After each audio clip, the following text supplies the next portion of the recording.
MP பதவி ஏற்பு விழா நடந்துட்டு இருக்க இந்த நிலையில் எம்எல்ஏ அவர்களை பற்றி தான் பார்க்க போகிறோம். அது யாருன்ட்டு தம்ப வச்சு கெஸ் பண்ணியிருப்பீங்க.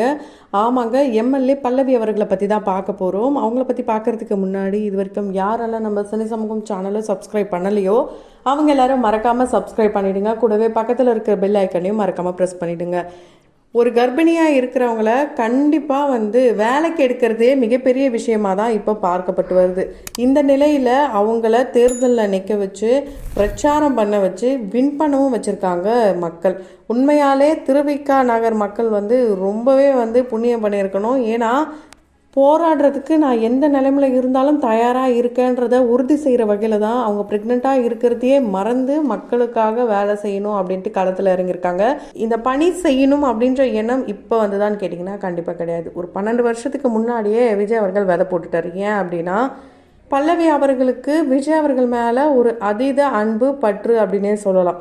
அதனாலேயே அவர் மேலே இருக்கிற அந்த ஒரு அன்பாலே அவருடைய ரசிகர் மன்றத்தில் ஒரு நபராக சேர்றாங்க.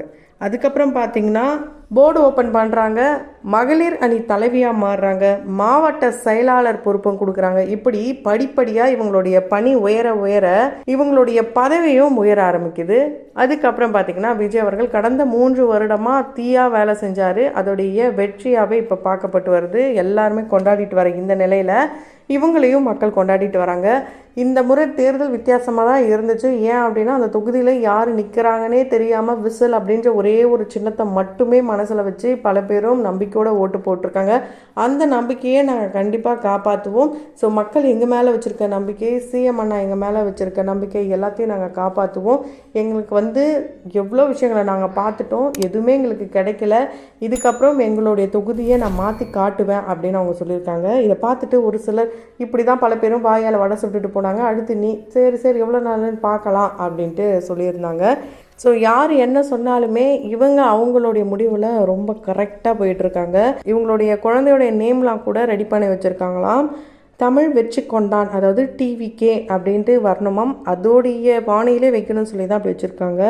நிறைய கஷ்டப்பட்டாங்களாம். ஏன்னா ஒரு ப்ரெக்னெண்ட்டாக இருக்கிறவங்க சாதாரணமாக வீட்டு வேலைகளை செய்கிறதே ரொம்ப கஷ்டம்.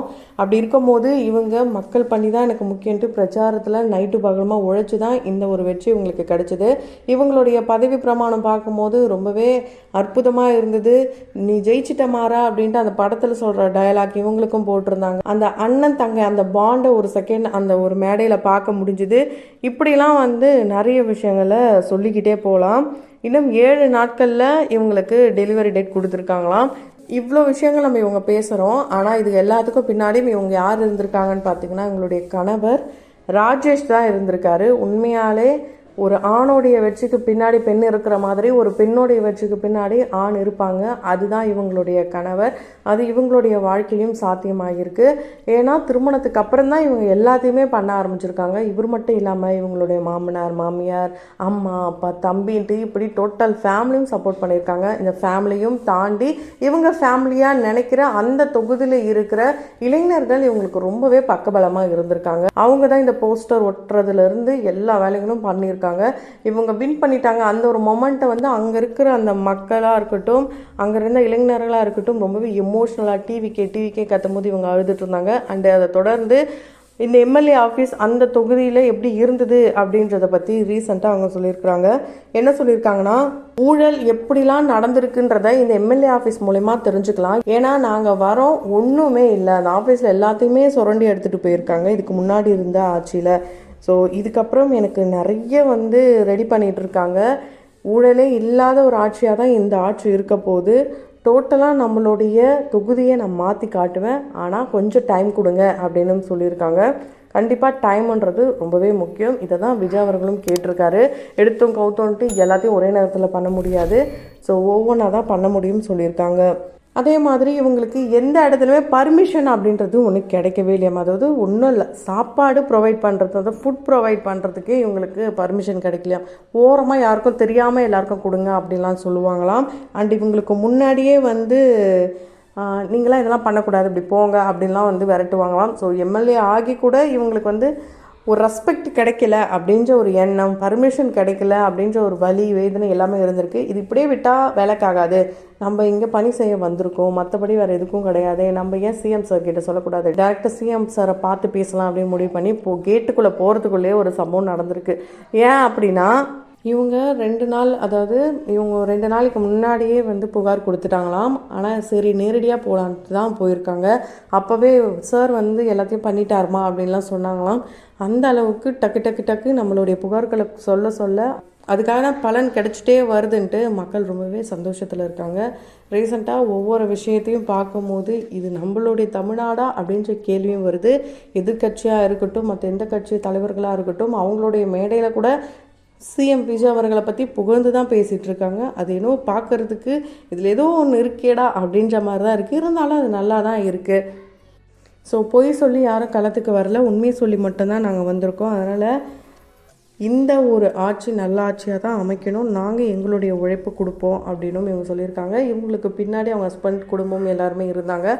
இவங்க ரொம்பவே கஷ்டப்பட்டாங்கன்னு சொல்லியிருந்தோம். அது எப்படின்னா மேடையில் பேசும்போதும் மக்கள்கிட்ட பேசும்போதும் அது எதுவுமே காட்ட மாட்டாங்களாம், சிரிச்ச முகத்தோடு இருப்பாங்களாம். அப்போ நிறைய பேர் சொல்லுவாங்களாம், நீங்கள் எங்களுக்கு ரொம்பவே இன்ஸ்பிரேஷனாக இருக்கீங்க, எங்களால் முடியாது அப்படின்னு நினைக்கும் போது நீங்கள் தான் இங்கே ஞாபகத்துக்கு வரீங்க, அந்த அளவுக்கு நீங்கள் சிரிச்ச முகத்தோடு எல்லாத்தையும் ரொம்ப போல்டாக ஹேண்டில் பண்ணுறீங்க, ரொம்ப ரொம்ப சந்தோஷமாக இருக்குது எங்களுக்குன்ட்டு நிறைய பெண்கள் இவங்களுக்கு குரல் கொடுத்துட்டு வராங்க. அண்டு நிறைய பெண்கள் இவங்களை பற்றி பேசிட்டு வராங்க.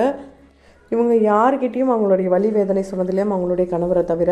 ஸோ வீட்டுக்கு நைட்டு ரொம்பவே அழுவாங்களாம், எனக்கு இங்கெல்லாம் வலிக்குது, பயமாக இருக்குது அப்படிலாம் கூட சொல்லியிருக்காங்களாம். ஆனால் எந்த இடத்துலையும் மற்றவங்கக்கிட்ட முகம் சுழித்து பார்த்ததே கிடையாதாம்.